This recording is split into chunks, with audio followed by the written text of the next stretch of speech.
तो दोस्तों स्वागत है आपका हिंदी साहित्य में। अगर आप चैनल पर नए हैं तो सब्सक्राइब कर लीजिए तथा बगल में लगे हुए घंटी को प्रेस कर लीजिए चैनल से मिलने वाले प्रत्येक नोटिफिकेशन को पाने के लिए। दोस्तों अभी हम पढ़ेंगे सच्चिदानंद हीरानंद बच्चन अज्ञेय का संक्षिप्त जीवन वृत्त। तो दोस्तों ये जो सच्चिदानंद हीरानंद बच्चन अज्ञेय हैं सभी परीक्षाओं की दृष्टि से बहुत महत्वपूर्ण है। चाहे कोई सा भी परीक्षा हो, MBS, KBS, TGT, PGT, NET SLET सभी के लिए बहुत इंपॉर्टेंट है। तो आप इनको देखिए, कोई भी परीक्षा हो अज्ञेय से प्रश्न पूछा ही जाता है। तो आइए देखते हैं। इनका जन्म हुआ 1911 में, मृत्यु हुई 1987 में। तो दोस्तों याद कीजिए 1911 में और कौन कौन से रचनाकार का जन्म हुआ है। आप कमेंट बॉक्स में जरूर कमेंट करें। मैंने कई बार बताया है 1911 में कौन कौन से रचनाकारों का जन्म हुआ है। इनके माता पिता कौन थे? माता थी हीरानंद,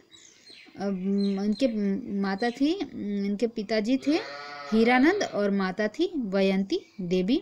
इनका प्रथम काव्य संग्रह है भग्नदूत 1933 में। इनका अंतिम काव्य संग्रह है ऐसा कोई घर आपने देखा है। तो आइए देखते हैं दोस्तों अज्ञेय की कृतियों को।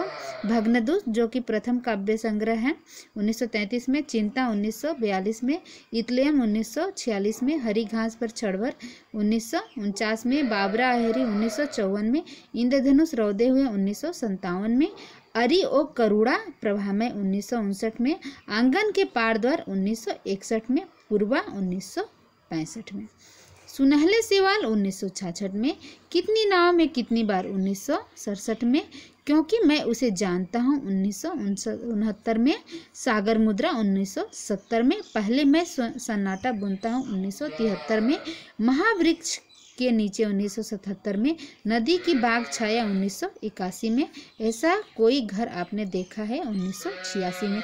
याद रखिएगा दोस्तों, क्रम से लगाने के लिए आते हैं परीक्षाओं में। तो कोई ऐसा घर देखा है, इनकी अंतिम कृति है 1986 में और भग्नदूत 1933 में। 1986 में इन्होंने लिखा था ऐसा कोई घर आपने देखा है, और मृत्यु कब हुई है? 1987 में। अज्ञेय से जुड़ी कुछ संबंधित कुछ बातों को देखते हैं दोस्तों। अज्ञेय अस्तित्ववाद में आस्था रखने वाले कवि हैं। अज्ञेय को प्रयोगवाद तथा नई कविता का सलाहकार पुरुष भी कहा जाता है। तो कौन सलाहकार पुरुष है प्रयोगवाद और नई कविता का? कौन है दोस्तों? अज्ञेय। अज्ञेय की चर्चित कविताएं निम्नांकित है: असाध्य बीड़ा, कलगी बाजरे की, सांप, नदी के दीप, हरी घास पर छड़वर, जितना तुम्हारा सच, शब्द और सत्य, यह दीप अकेला। असाध्य बीड़ा एक लंबी कविता है। इसका मूल भाव अहं का विसर्जन है।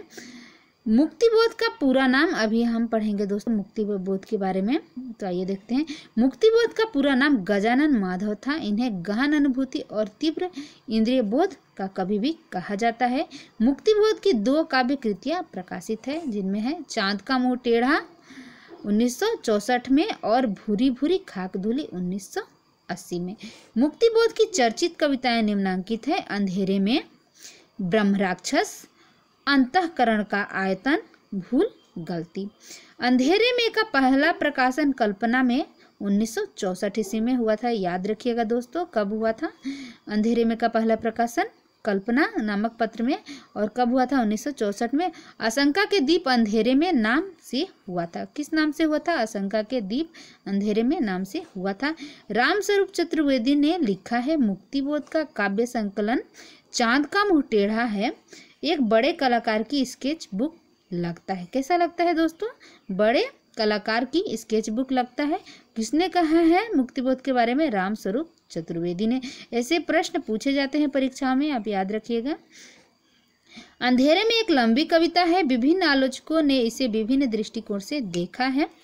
आशा है दोस्तों मेरी वीडियो से आपको लाभ मिलेगी। आप मेरे वीडियो को लाइक कीजिए, अपने दोस्तों के साथ शेयर कीजिए, और कोई कमेंट है तो कमेंट बॉक्स में कर सकते हैं। थैंक यू दोस्तों मेरे वीडियो को देखने के लिए।